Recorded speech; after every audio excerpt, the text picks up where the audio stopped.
Welcome to our tub. Come on in. It's warm inside, and there's always room for more. This podcast contains adult material and is intended for mature audiences only.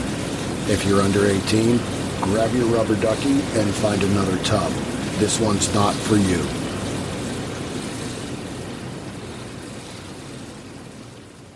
Hello and welcome to episode 52 in the tub.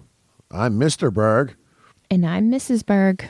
And we made it. One full year down in the tub. We're a little pruny after a year in the tub. Yeah. Things are a little waterlogged. Little waterlogged, a little shrivelly. But hard to believe it's been a year already. Yeah, it has definitely gone by quick.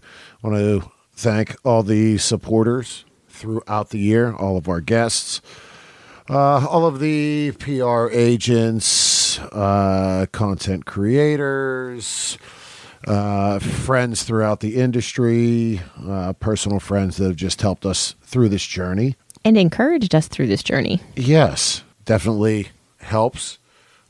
Thank the sponsors and affiliates that have worked with us throughout the year and continue to work and grow. So again, into episode 52 and really have a full-length interview for this week's episode.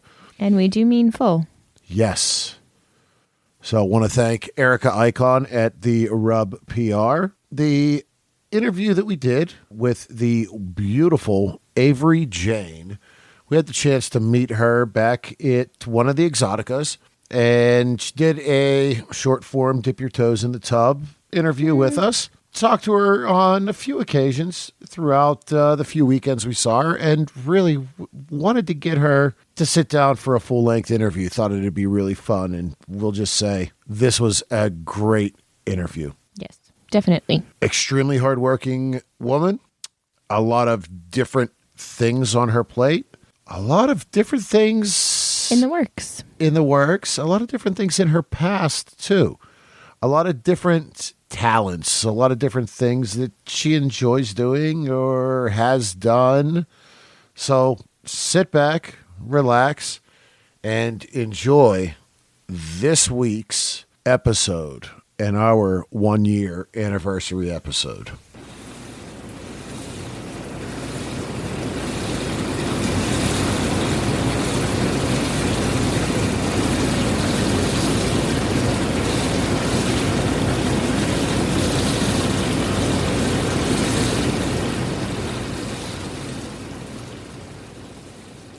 Welcome back to episode 52 and our 1 year anniversary. And joining us, as we said, a very special guest. I want to thank Erica Icon at the Rub PR for getting some schedules coordinated. And we definitely want to thank this guest as well for taking time out of her day. She is a multi-award nominated beauty. She's filled the pages of both AVN and Hustler magazine. She shared her story and thoughts as a guest on Naked News and The Daily Beast. When it comes to content creations and working with some of the top studios in the industry, such as Perv City, Reality Kings, Cherry Pimps, and Kink.com, just to name a few, her sheer beauty and performance with her stunning curves, high-energy performances will leave both men and women weak in the knees and need a few minutes to catch their breath. Please welcome the beautiful Avery Jane. How are you? Hi, thank you. That was such an introduction. That was so sweet. Oh, well, hey, we talk the truth around here as we've said. You know, some of the perks and benefits of getting to do interviews is having to do research. I mean, oh no, not research. It's a rough job. Somebody has to do it. Some people might call it perving. Well, you know, hey, to each their own, you know. Researcher, perv, tomato, tomato. Yeah, exactly. So again, we thank you for taking some time out of your day. We know the month of January really has been crazy busy within the industry. You are extremely busy, as we will get into later on in the interview, just looking at some of the social media posts and some things you already have going on and have done. So as we slide into the tub to continue our conversation, can you let everyone know where they can find you online and on social media? Yes. So I primarily use Twitter, even though it's kind of a dumpster fire right now with all the changes happening to the platform. Very good description. But I'm on Twitter and Instagram for now, for as long as that account's still up on Instagram for now. It's like so hard to even like share or plug yourself anymore these days, because it's just like I could pick up my phone right now and my Instagram could be gone. So I'm just like, but Twitter, Instagram. I'm on I'm on TikTok now. If I'm gonna plug anything, I'll plug TikTok. I'm really getting into TikTok now. Didn't we had that conversation recently, the two of us. I was like, so Mrs., TikTok and Snapchat, that's something we must be missing. Yeah. TikTok apparently is like the biggest now. It's like the biggest social media like form of free promotion. It used to be Instagram, but now TikTok has passed Instagram.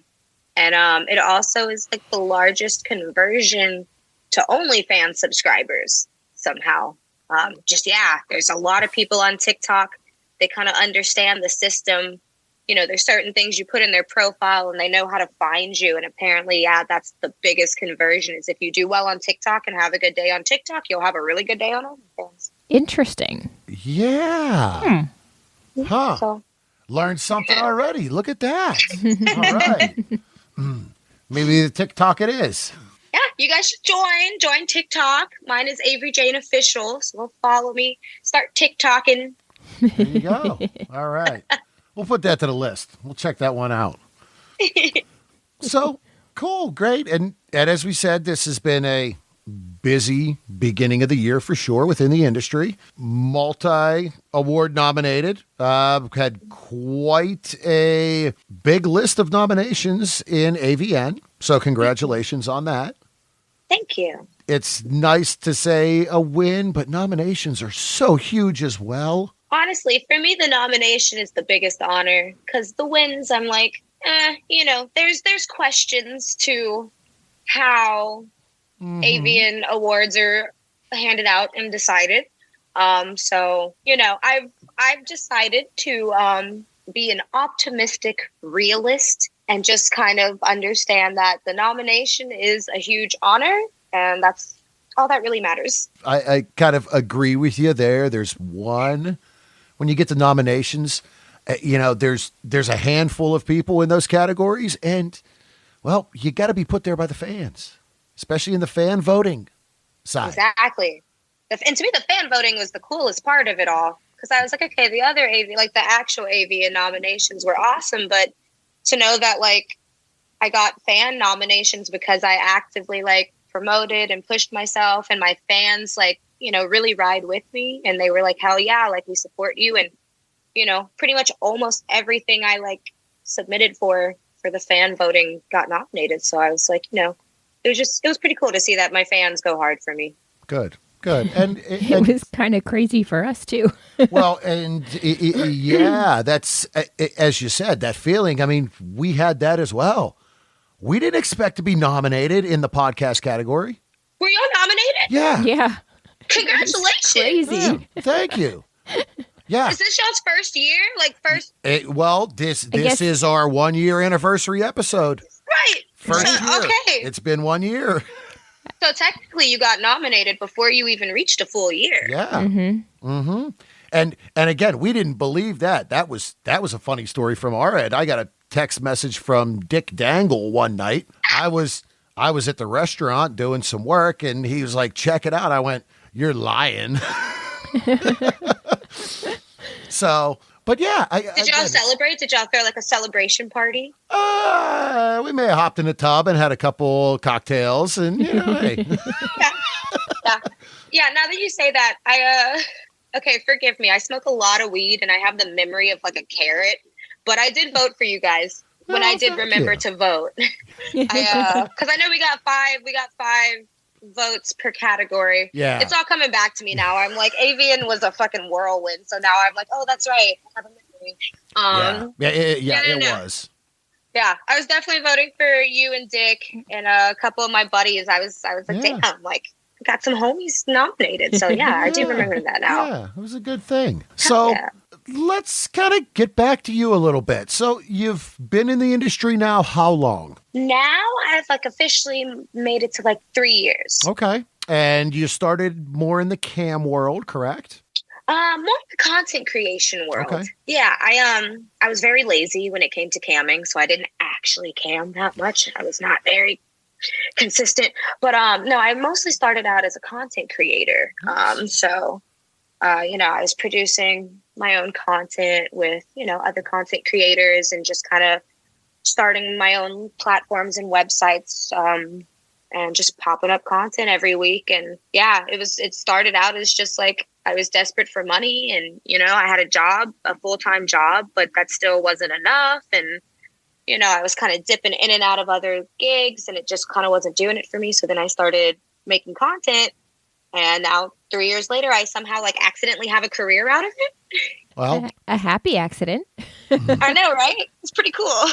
And it shows the work you put into it. If that was, hey, you started and it's a reflection on what you did when you started the content creation. Mm-hmm. Yeah, it is. It is.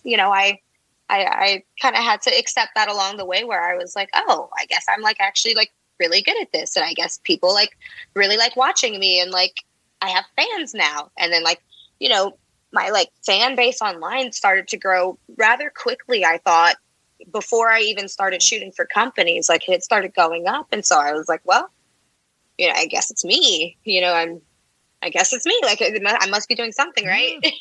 Well, yeah, without a doubt. So did you have a background in, like production and the content creation or anything like that? Or was it just something that kind of came natural to you? No, I kind of just studied other people. Like I'd worked with people who edited their own content. And so I would, ask them tips and tricks. For a while when I first started, I had someone editing my content. So again, I was studying, taking notes, making mental notes for myself, because eventually there came a day where that business relationship ended. And I was like, it's sink or swim time. Like it was kind of quick. And I was like, all right, I either do this by myself now or I don't do it at all. And luckily I had those tools in my toolbox where I was like, oh, I don't even need to panic. Like I already taught myself from studying these people and asking questions and like figuring it out. I already figured out how to edit, how to make my trailers, how to make promo material, how to promote it, how to run my websites. Like, so, that started probably about like maybe a year and a half, 2 years ago, was me doing everything completely on my own and just kind of learning like editing, different little like production tips and tricks. And then, of course, every time I'm on set, too, I'll pay attention on set. I pay attention to the equipment they use. I pay attention to the words they're using. I'll ask them, like, what does that term mean? What does that mean? I learned what an apple box was and couldn't stop saying it for like a month. Be like, oh, like, let me sit on that apple box. Oh, do you need the apple box? Like, so annoying. But the want to grow and learn and better yourself, it shows in where you were, where you are today.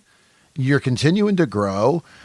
So is that an end of the business? Like, is that an end game thought for you? Oh, production? Mm-hmm. Hell yeah. I mean, if I could, I would stop performing completely and just focus on production because I really, really do love it. I think it's a lot of fun. I think it's like almost like a creative outlet for me at this point. Sometimes it's a little much because I'm editing myself. So it's a lot sometimes to like, you know, for hours on end, hear myself and see myself and just be like, oh God, so much. But, you know, so I'm like, maybe it would be more fun to edit other people's stuff. But, no, I love production. I love everything about it. Like, I love learning about lighting, and like photography, videography. I grew up a dancer, like doing ballet and all that.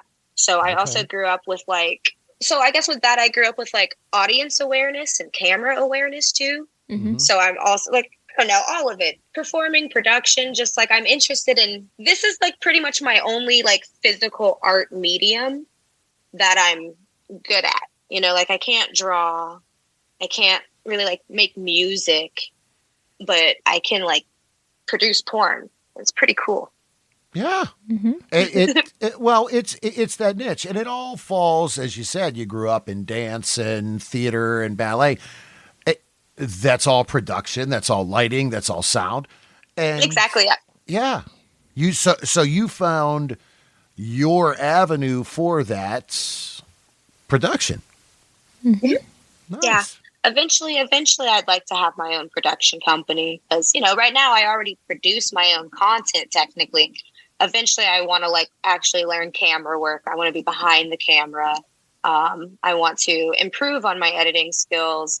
And I would love to like run my own production company someday. Well, there's plenty of time and the will and the drive that you have and have shown. Nothing stopping that. A few years down the line, here we go. Right. I'm like, I'll put it in my 5-year plan. Maybe a 3-year plan, but maybe a 5-year plan. Production's in there. Sure. Nice. Because I do have to focus on performing for a while. I feel like I'm still so new that I can't really like just stop performing just yet to move along. So I'm like, okay, let me like focus all my attention on mostly performing right now, but eventually. So from your content creation side, where can people find what you are doing, your editing? Where is your landing place for you? I have a lot of landing places because one thing that I was taught when I first joined porn was that it's really, really good to have multiple income streams and multiple sources of passive income. So I know a lot of people are like, oh no, I just stick with OnlyFans because I don't want to like spread shit too thin. I was the opposite. I was like, oh no, I'm going to put my stuff anywhere and everywhere it could possibly be. Because you never know who's on one platform that doesn't have a profile on a different platform. You never know the audiences it's going to reach. So I'll list off my platforms, but I'll separate them into categories because I do produce a lot of hardcore content and a lot of stuff that's not allowed on OnlyFans, at all. So another thing I have to do with a lot of my content is I make 2 versions of everything. The OnlyFans version and then the full version with all the crazy shit in it that you can't put on other platforms. But so yeah, my like, you know, like my normal, not as crazy, like the kind of edited down versions of the more intense scenes. That's on OnlyFans. And my OnlyFans handle's Avery Jane. It's just my name. I also upload to ManyVids. So I have a profile on ManyVids as well. And then I, as far as where I can put the not censored stuff, I just started a few months ago an account on this new website called Sheer. And I really, really like it. It's new. It's European based.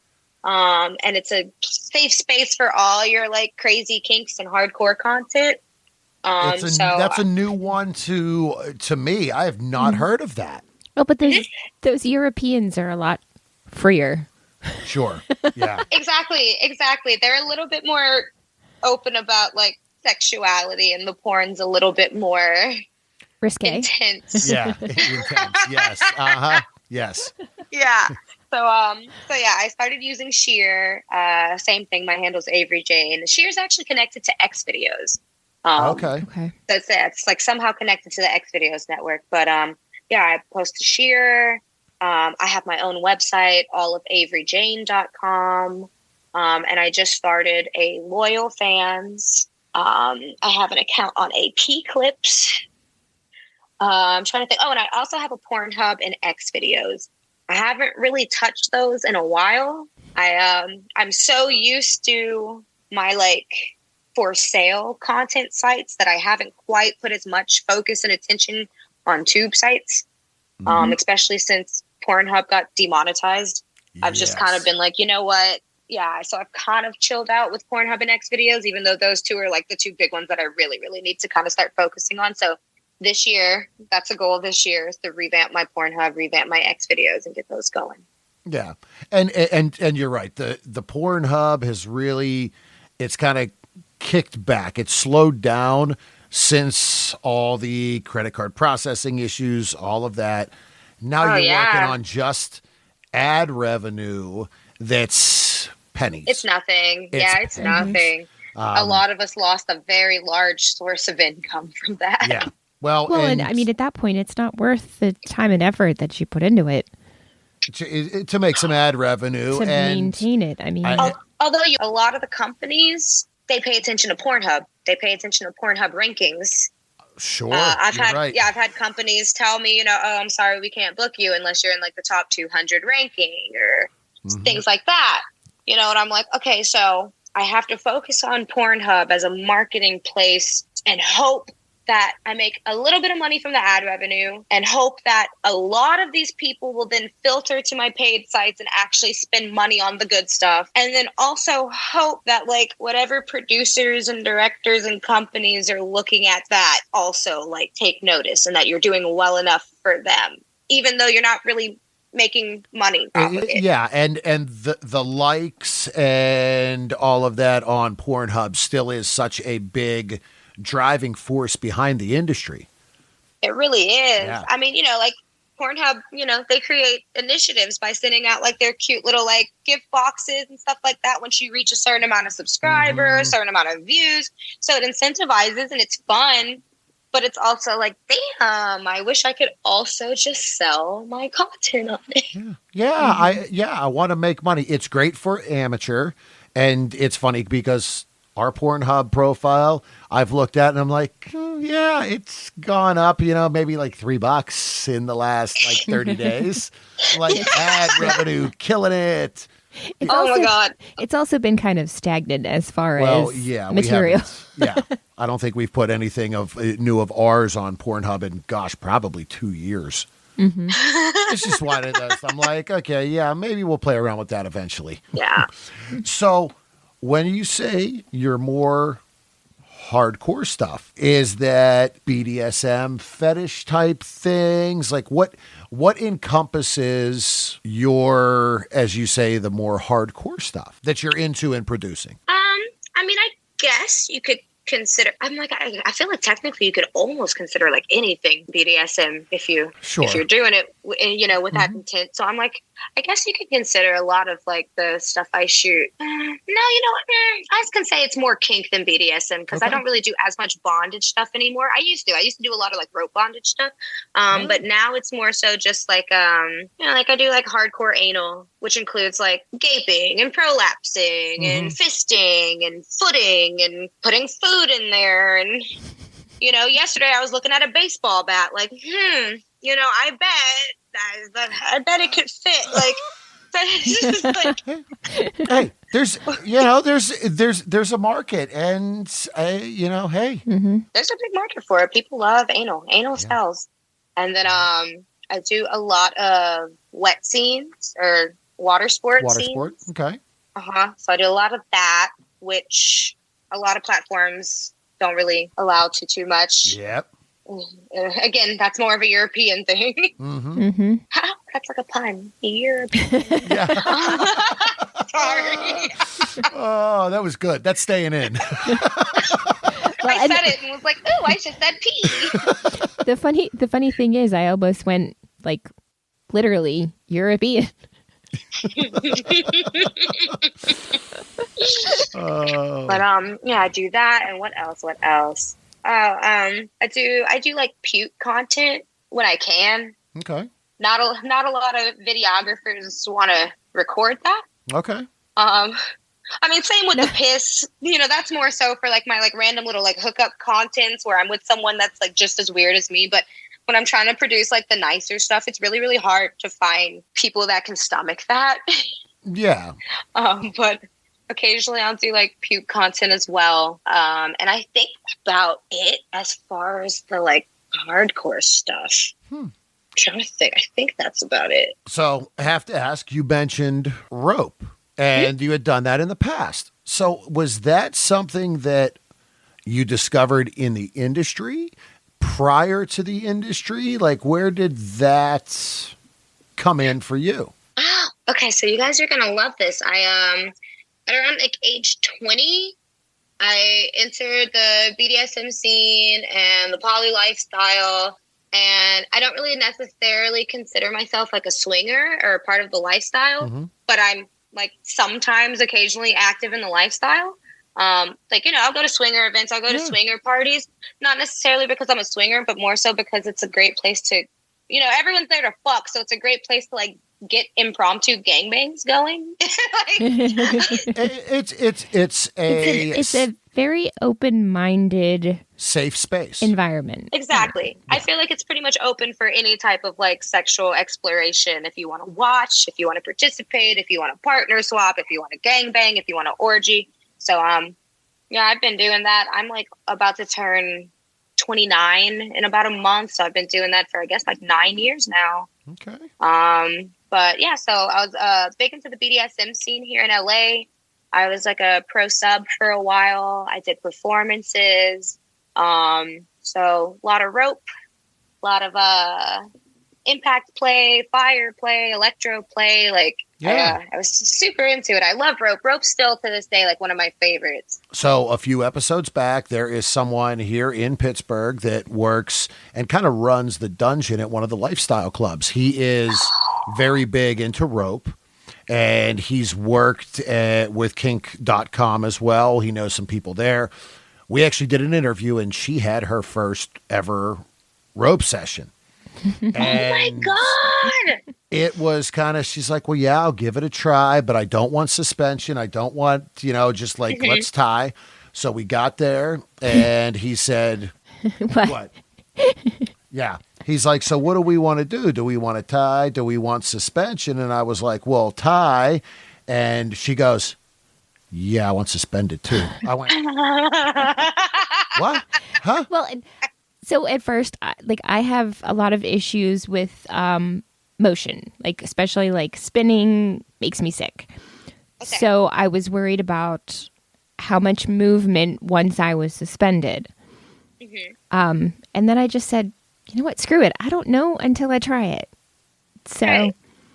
How did you like it? Did you suspend? Yes.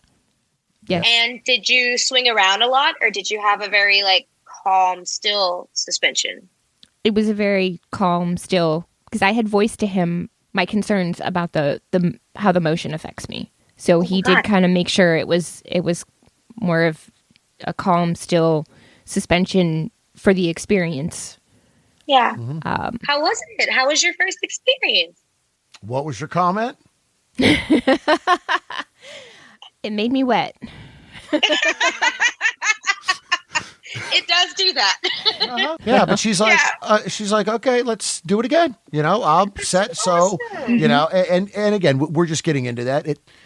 In DC, we went shopping and bought our first flogger because she's like, well, maybe being at the Exotica convention, it was something that she had mentioned to another performer friend. And this friend said, oh, we're going shopping because I've worked with kink.com. I'll help you find what you need and what is great for a beginner. Well, here we are. I'm like, boy, experience, just kind of growing. So it's interesting to see that it started with you at I hate to say, I don't want to say an early age, but a younger age prior to the industry. It was, yeah. I feel like technically we could call it an earlier age because I realized there's not that many like early 20-somethings. Like I don't really meet too many other.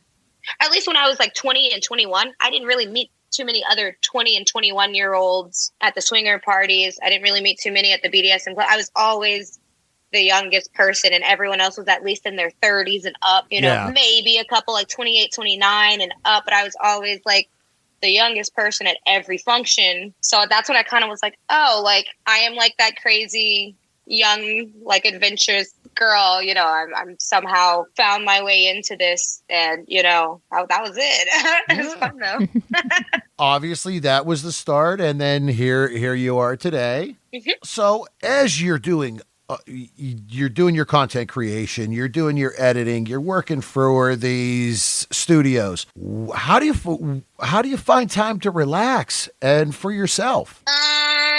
Very, what's the word I'm looking for? How do I find the time? It's a rather difficult process to find time to relax. Sure. I'm a bit of a workaholic. I don't know. I think it's because I found something that I'm good at, and I like found this career, you know, so I'm just kind of sort of addicted to working. Like that's my vice, you know. I don't really like do drugs. I don't really like drink that often. You know, I don't smoke cigarettes. My thing is like work, I guess. I just like to work. So I actually have to like schedule in time for myself to relax. Like I literally have to like look at my planner and be like, okay, this day I am doing nothing, you know, and then the day rolls around and then I have to kind of be like, okay, well maybe I can like just answer like these 2 emails, you know, and then I do have to like post something on the internet because I don't schedule ahead too often. I'm like in the moment all the time, just like working.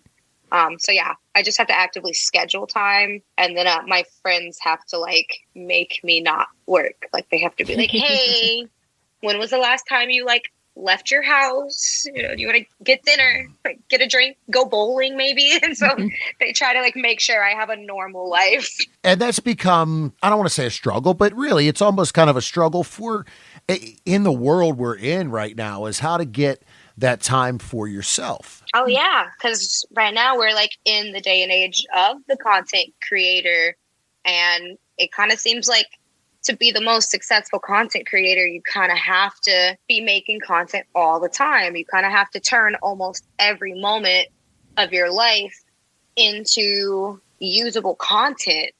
And I just can't, like that I can't really quite do, you know. I'm kind of spread thin just because I'm doing a lot of different things, but I'm not going to be like working 24/7, making the content 24/7. Like, you know, I think we got too used to it. I think we all got too used to like hustle culture.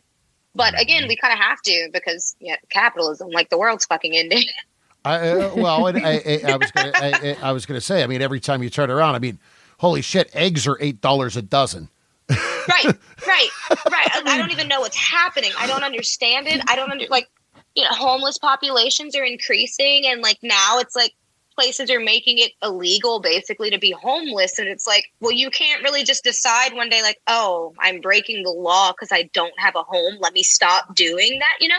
So I'm just like, the world is starting to become a little unrecognizable to me. And I think we've all just kind of adapted that grind, that hustle culture, because we kind of have to survive. Mm-hmm. And I think we feel guilty when we like, some people, I'm not going to speak for everyone, but like myself specifically, like, and I know a lot of my friends, like we all discuss that, like, you know, taking one day off a week and you feel guilty the whole day about it because we just have this weird, you know, inclination that we need to be productive all the time, 24/7. It's constant going.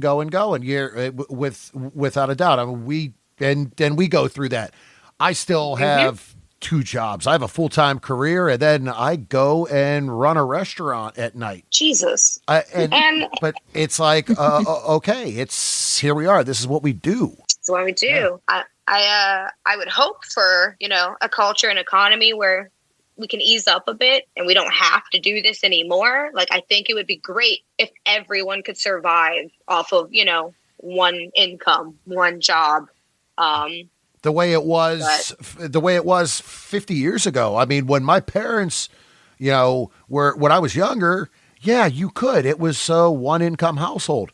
Now you got to be 2.5.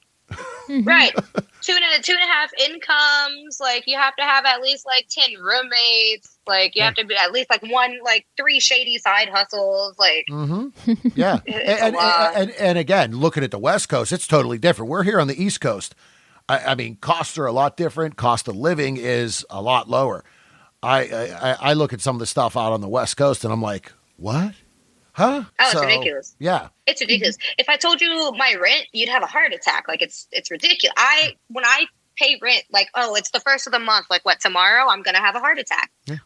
You know, LA is insane. The West Coast is insane. Like I hear up north, it's insane. Like, yeah, you know, and we've talked to people and it's like, yeah, I mean, they're out in LA and they're like, yeah, we're looking to find a house. We're looking to rent a house because we can't afford to buy one. And I look and I'm like, wow, our house here on an acre of land was under $90,000. I'm like, wait a minute. That doesn't get you a studio out west. No, it's insane. It's insane. Yeah. All my friends, like even in Vegas is significantly cheaper than here, although that's slowly changing because everyone realized that Vegas is significantly cheaper than here. So now everyone's moving to Vegas, so more prices are increasing. But, you know, I'll talk to friends in Vegas and they'll be like, yeah, I just bought like one of my friends bought a 6-bedroom house with a pool and his mortgage was like a third a month of like a third of what I pay in rent every month. You know, it's just like, that's insane. I could literally be saving money and like having a huge fucking house. Yeah, so exactly. Pretty soon I'll be looking at Vegas houses. Yeah. So when you do find that time to relax, what is it that you do to relax, to unwind, to take time for yourself? Well, I have a pool set up at home, so I like to do my pool dancing and my practicing my tricks and trying to, get better at that. I recently got a personal trainer a few months ago, and so I've actually been sticking to the gym. And I've actually now been going to the gym long enough that I get excited about it now. So now I'm going to start. Nice. Yeah, I'm going to start considering that a hobby soon because I'm like, oh shit, like this is fun. I can do this every day. And then other than that, I mean, I just relax at home. I'm a homebody. I like to stay at home a lot. I have a cat. So I hang out with my cat and we Netflix and we listen to music and we have little dance parties around the house. And occasionally, I'll go out with friends, but I don't really even like go out like that. Like for me, going out is like grabbing dinner or grabbing brunch. And, sometimes I'll grab brunch with Erica. We're going to try to plan a brunch date this week. There you go. Nice. Yeah. And, for a while, they haven't done it in a while, but for a while, there were a few people here in LA that were doing, every week they were organizing porn star bowling and porn star karaoke. Nice. I see that it's starting to make its comeback in Vegas right now. So I'm waiting for them to start it up again back in LA. But that was always nice too, where we could all just like meet up and, be normal people and also see each other as normal people. Because a lot of times it's like, even as performers, like we only get to really see each other naked on the internet most of the time. Yeah. I don't really get to see everyone just in t-shirts and sweatpants kicking it. So, it's pretty cool to just go bowling, go roller skating, Yeah. Just get out and, like you said, be your everyday person. Yeah. So 2 questions from what you just talked about. So when you go out to dinner, what's the go-to type cuisine? So here's how your personal trainer does not have to hear this. I'm never gonna tell him about this. So I have a very specific go-to, and I make jokes about it all the time. And I also used to work there, so it makes it like kind of funnier because I just have this weird inside joke with this place. But I have this weird obsession with the Cheesecake Factory. Okay. And so that's always my go-to. Like if I'm getting dinner with someone, my proposition is always, hey, do you want to get dinner? Like we could go to the Cheesecake Factory or anywhere else if you want, but also Cheesecake Factory. And so I kind of let them decide either Cheesecake Factory or you pick somewhere else. Because if not, that's where we're going every time. Okay. And there is nothing wrong with that. I mean, we have one here. I've been there a few times. What's always gotten me, I'll be honest, the menu is just so giant. It's such a big menu, and it drives from being in the food service business, because I do consulting. I have a degree in culinary arts. I've written menus and everything, and I look at that one and I'm like, oh my gosh. But they're obviously doing something right because they're everywhere and they're a huge company. So kudos. So the way I feel about it is I think the menu's too big. I definitely believe in a simplified menu. I think the less choices people have, the easier it is to just make a decision and therefore make sales. But I think they do so well because I'm plugging the Cheesecake Factory, and I really do think they should give me a sponsorship or something, or send me a huge giant gift card. But from my time working at Cheesecake Factory, I will say that what impressed me about them is, out of all the chain restaurants that I've worked at, because I've worked at so many, Cheesecake Factory was the only one that had fresh food. Everything was fresh, everything. Yes. They don't freeze things. Nothing's in a bag. Nothing's prepackaged. They make everything from scratch. Even their sauces, they make their own ranch. All their sauces, all their dressings made from scratch. People show up in the morning at 4 or 5 in the morning to roll all the rolls by hand.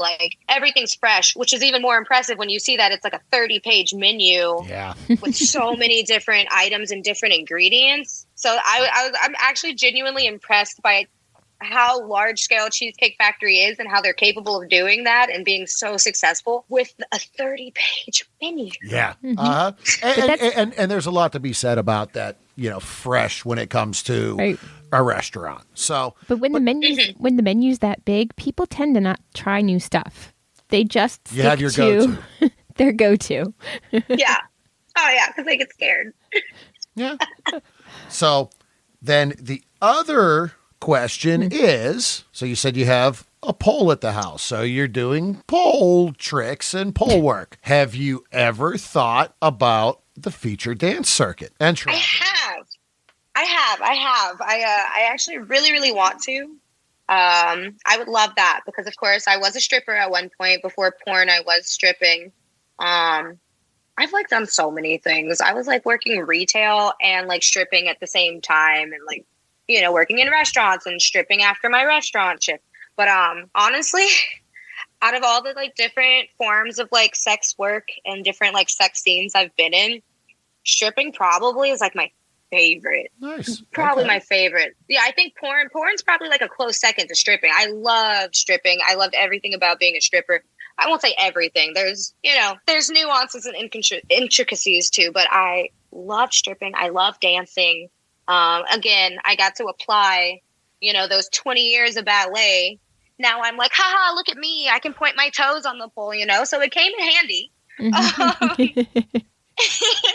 And, this year I would like to try. I signed up with a feature dance agency. Okay. And they have me up on their website, but I just haven't had a follow-up conversation about hey, when are we going to actually get a tour schedule? Yeah. And then, I will admit, I have applied at a few feature dance agencies that denied me and said, no, we don't want you. So, it's going to be a process. It's going to be a thing to figure out this year, but I really would like to go on a tour. That'd be fun. Hey, make sure Pittsburgh's on that list. Oh, of course. I want to hit the East Coast first. I've been dancing on the West Coast. I want to go check out East Coast and then eventually make my way down to the South. I of course want to hit up New Orleans, but I want to be on that side of the country. You come rolling out on stage and just imagine you see the two of us and Dick Dangle sitting at the end of the stage. Woohoo! Oh my God, that would be the best. That would be so fun. Seriously, that would make my whole night. We definitely are. We tend to sometimes travel in a group to see feature entertainers here in Pittsburgh. Well, technically, It would be a threesome. Well, yeah, you're in the middle of the threesome. Yeah. No, I'm usually the one pushing my way to front in the middle and center at the stage, right? Yeah. Nobody's going to fight with the woman. Go out and support. I love that y'all support the dancers. It's always fun. I mean, and again, it's about supporting the whole sex worker community. Again, industry and yourself, the content creators, the dancers at local clubs. That's what it's about. It is. It is. it's called the sex work community. And I've been having a lot of like thoughts and contemplations on that term, on whether or not this is an actual community or if it's just kind of a bunch of smaller little like subset communities under an umbrella, or what is it? A lot of times I have my bad days where I'm like, the word community is a joke and this is not a community. But then there are other days where I see the inner networkings of different aspects of sex work and how people do uplift each other and support each other. And so, yeah, it's one big giant community.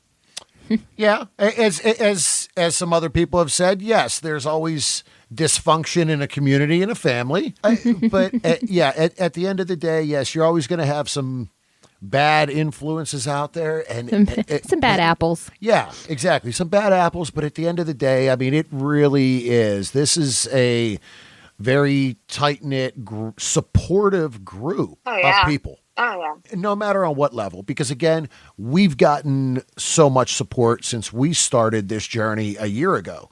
And I'm going, we're two people from the middle of Western Pennsylvania. Who are we? But here we are. Yeah, but y'all are two awesome people. Thank you. And we try, you know. As you had said, you'd like to come to the East Coast if there was a featured dance thing and kind of check out the East Coast. So is travel something that you enjoy? Because we know we've seen you at, the Exotica conventions and stuff. Is travel something you enjoy? It is because it's very new to me. I didn't really travel much before porn. I didn't really have much reason to travel, and I also couldn't afford to travel. I feel like when you can afford it, you can afford leisure travel. You don't really need a reason to, So in the past, I couldn't afford it, and there was no reason to need to afford it, so I never traveled. But now, I'm very familiar with planes. I'm very familiar with traveling. I traveled out of the country for the first time last year. Nice. Where'd you go to? Prague in Czech Republic. Oh, okay. Very nice. Yeah. I actually go there a good amount now. I go out there to work. Okay. So so how was your experience? What was your thought on Prague? I've heard great things about the city. Yeah. Oh, the city was beautiful. It was amazing. It's like a fairy tale. Everything's just like the architecture, you're just like looking at these beautiful like castles almost. And like, I don't know, everything's it's weird. It's like walking into the past, like here in the States, I feel like everything's so new, but the architecture here, it's all very, very new, modern century. But yeah, going to Czech Republic, everything's just like, you can tell it's a much older city. Nice.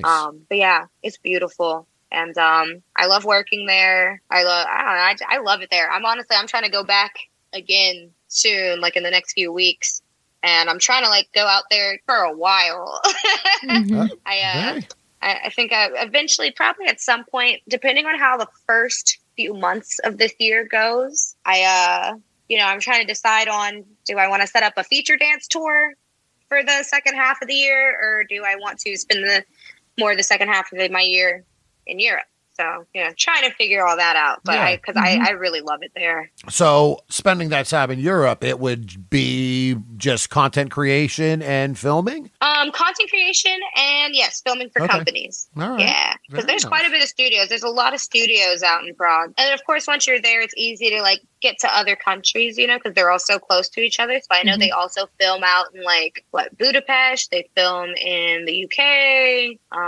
There's filming in Spain. They got companies spread around. Yeah, and the mass transit, from everything that I've heard and seen, is excellent out there. You hop on a train and you're somewhere within a few hours and you're there. Yeah. So I kind of want to explore, the only place I've been to is Prague. So I want to kind of see what else is over there. Very nice. Well, there's a little peek under the hood for the end of the year here coming up. Maybe a tour here in the U.S., maybe a tour in Europe. Right? Exactly. I'm going to set up a tour. I just don't know where yet. Yeah. Hey, nothing wrong with that. You're keeping the options open. Exactly. So I guess one other question is, you had talked earlier about, getting into the BDSM scene early on, and you talked about learning to eat fire. Oh Yeah. So where did that all come about? Because at the same time, it's funny, I had a conversation the other day with a friend, and we were planning a Halloween event, and he'd actually said, let's change it from what we've done in the past, and let's see if I can't find a fire eater to come and do a performance. And I'm going, that's interesting. Where do you find one of those? They're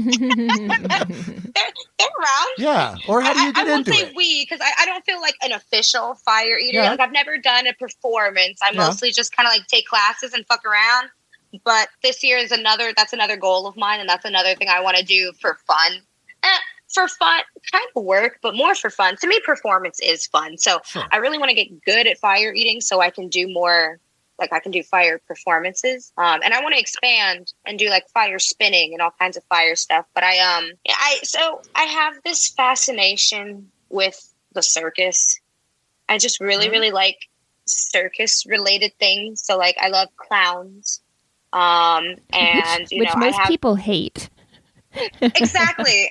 People hate clowns, and I'm like, I just feel like clowning's so misunderstood. It's a whole science. There's an art to it. It's a lifestyle. Mm-hmm. But I love clowning, and I had a lot of friends in the past that like I had a friend that was a professional clown, and her mother was a professional clown, and I have friends who do glass walking and sword swallowing and.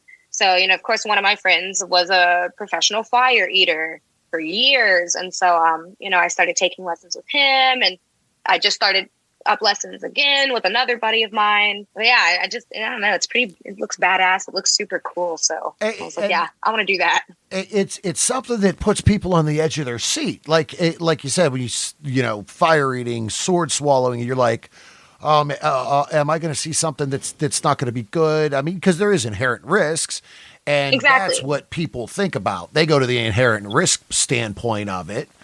Right. It's very unique and different. Exactly. I eventually, once I get good at it, I would like to incorporate that somehow into pornos, even if it's just like in an intro for a video or anything. I think that'd be cool to incorporate it. It looks so cool and it's so fun, and it really does like freak people out because no one quite understands it. Yeah. Yeah, I mean, how the hell do you not burn the shit out of your mouth? It's true. Right. I mean, sometimes you do though. I've gotten burns inside my mouth. That's why I have to be careful with it, because I basically have to like plan my fire eating classes around my porn schedule, because I can't actively work and show up on set and, kiss people and put my mouth on things with like open wounds on my mouth. Sure. Right. So usually if I know oh, something's happening this week where I know I'm not going to be working for at least a week, or I'm not going to have a gig at least until that, next Thursday, whatever, then I can set up a class, because sometimes you do burn your mouth. And, one time I cinched off my eyelashes on my left eye and they grew back. Yeah, that one was a funny one. I didn't even notice until like the next day when I was doing my makeup, and I was like doing mascara on my right eyelash, and it was normal, right? And then I go to my left eyelash and there was no eyelash there. And I was like, what the fuck? And so I was like, am I losing my hair? And then I was like, I burned my eyelashes off. Wow. Oh, oops. But, thankfully that's the worst of it. Yeah. But no, and again, that's something really unique and different. Mm-hmm. So yeah, I'm into unique experiences. I consider myself, I don't want to say like an adrenaline junkie, but I kind of consider myself like an intensity junkie. Like I just love anything that like pushes the edge, pushes the envelope, anything that like looks intimidating, anything that people are like wowed by, anything that's just like, just out of the ordinary. That's my alley. That's stuff I love. Well, and again, in some of your performances show that as well. Mm-hmm. Exactly. At the end of the day, like you said, you enjoy your work. You're going to do something that you enjoy doing. If it excites you and makes you happy and makes you enjoy doing it, then why stop doing it? Exactly. Cool. Well, we really learned a lot about you that we really hadn't. I know. No, we've only ever been able to have like our short, like 5-10 minute talks at the expos. Yeah. But this was really great. We appreciate you taking the time out to sit with us. Mm-hmm. Yeah, I appreciate you guys. Thank you for having me, and thank you for having me on such a special episode for your 1 year anniversary. I appreciate that so much. No, and again, we appreciate you. Mm-hmm. Best of luck to you. Best wishes in the future as you continue to grow and do what you're doing. Look forward to seeing something on social media saying Avery Jane featured dance tour, and she's coming to Pittsburgh. Because I'd be like, "Yep, oh yeah, we're off." Oh yeah. Oh yeah, I'll text y'all when that happens. I'm gonna send out a nice big text to y'all and Dick and be like, "Okay, listen, yeah, I'll be there soon." And you're in town. Dinner and checking out the sights of Pittsburgh is on us. I would love that. I've never been to Pittsburgh before. Yeah, without a doubt. Don't plan it like this time of year. No. Yeah, you're a West Coast person. No. Once it's warmer. Yeah. Right. Yeah. You're good until about the end of October. November is kind of pushing it. By the time you get to January, like the first week in January, we went for 3 days that the high was 1 and the wind chill was -20. Yeah. Ew. Yeah. I mean, I grew up in New England and then now live in Western PA, and I don't even like the weather here. Oh God. Yeah. No. It cannot be fun sometimes, some time of the year around now. Yeah, no, I couldn't. I'm such a baby when it comes to cold. I can't. It reaches like 50 degrees here, and I'm like, oh my God, where's my winter coat? Like, I need boots. Where's my beanie? Like, mass panic. It's 50 degrees, and then you're telling me it's 1 degree? I can't even comprehend what that is. Yeah. It's not fun. Oh my God. All right. Well, we will let you get back to the rest of your day. And again, thank you very much. We appreciate it.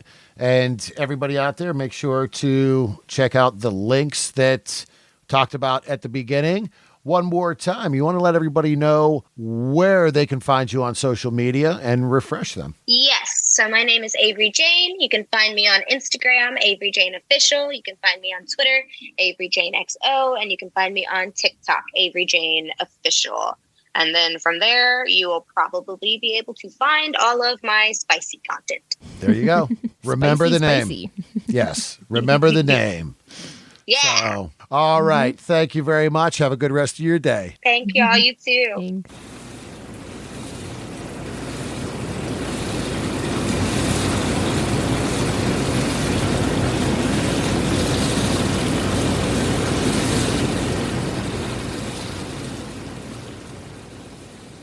All right. Well, again, we want to thank Erica Icon at the Rub PR for getting us set up with Avery Jane for that interview.